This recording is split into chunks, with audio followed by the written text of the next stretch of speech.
মাশাল্লাহ মাশাল্লাহ মাশাল্লাহ, এত সুন্দর করে তেলের পিঠা বানিয়ে ফেললাম যশোরের খেজুরের গুড় দিয়ে। আর যশোরের খেজুরের গুড় তো বিখ্যাত গুড়, সবাই জানেন। আর আমি যেহেতু যশোরের মেয়ে, অনেক সুন্দর করে পারফেক্ট ভাবে বানাতে পারি আমি এই পিঠাটা।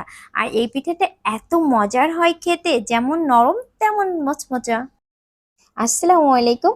আজকে তেলের পিঠা বানাবো। এই পিঠাটার কোন দেশে কি নাম বলে সেটা আমি জানি না, তবে আমাদের যশোরে এটাকে তেলের পিঠা বলে।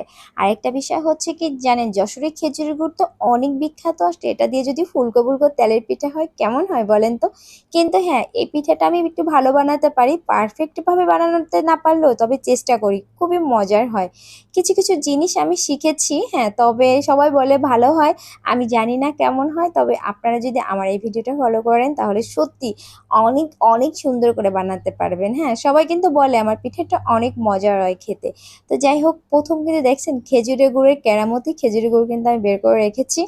আর চাউলের গুঁড়া, বেশি কিছু লাগে না, একটু গুড়, একটু তেল আর একটু চাউলের গুঁড়া হলে হয়ে যায়।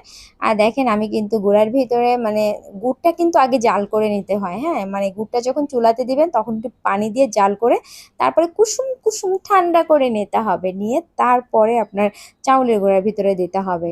আর গুড়টা যদি একটু জাল করা হয় সেই ক্ষেত্রে পিঠাটা কিন্তু অনেক নরম হয় এবং চতুর সাইডে একটু মশমশা হয়। হ্যাঁ, এগুলো একটা টেকনিক। অনেকে দেখা যায় কাঁচা পানি দিয়ে দেয়, অনেকে ডিরেক্টলি মানে গুড়টা দিয়ে দেয়। আসলে এভাবে দেওয়া যাবে না, তো এভাবে দেওয়ার পরে তারপরে এটাকে অনেক সুন্দর করে মথতে হবে, মানে একদম নরম তুলতুলা করতে হবে। হ্যাঁ, করে তারপরে আপনারা এটাকে অনেক সময় রেখে দিতে হবে। আর আমি বারবার গুড় দিচ্ছি সেটা দেখাচ্ছিলাম। তো এভাবে দিয়ে আস্তে আস্তে আস্তে আস্তে সুন্দর করে একটু সময় নিয়ে তারপর এটাকে মাখাতে হবে।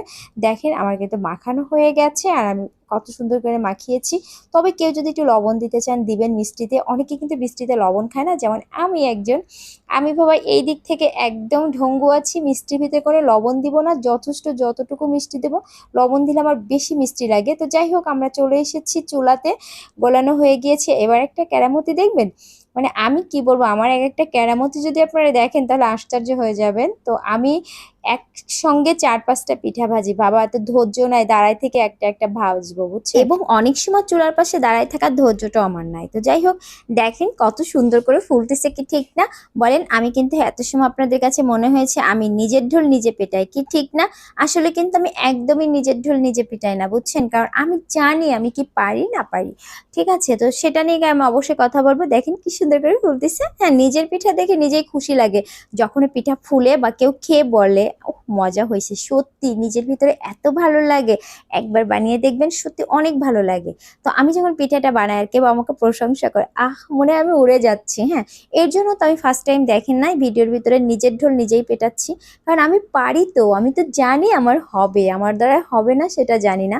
তবে হ্যাঁ, মানুষ চেষ্টা করলে পারে না এমন কিছু নেই। এটা বানাতেও আমার দুই একবার অনেক কষ্ট হয়েছে, কিন্তু আমি হাল ছাড়ি নাই, আমি বানাবো, আমাকে বানাতে হবে, এটাই আমার সবসময় মাথাতে ছিল। আমি কোনো কিছুই সহজে হাল ছাড়ি না, কেন জানেন? সবসময় চেষ্টা করি কিছু করার জন্য, সব সময় চেষ্টা করি ভালো কিছু করার জন্য। যদি পারি পারি, আর না পারলে নাই, আর যদি না হয় তাহলে মনে করি সময়ের অপেক্ষা। হ্যাঁ, তো মহান আল্লাহ তাআলা আমাকে আস্তে আস্তে দিচ্ছে, মানে সময় দিচ্ছে।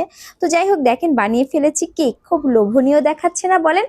যে খাবে সে পাগল হয়ে যাবে। এই পিঠাটা এত মজার হয়, আমি নিজের প্রশংসা করতেছি না, একদিন বানিয়ে দেখবেন, ভালো না হলে আমাকে বলবেন। আর যদি খেতে ইচ্ছে করে চলে আসেন। ভিডিওটা যদি ভালো লেগে থাকে প্লিজ লাইক কমেন্টস এবং শেয়ার করে দিবেন। আজকে এই পর্যন্তই। আসসালামু আলাইকুম, আল্লাহ হাফেজ।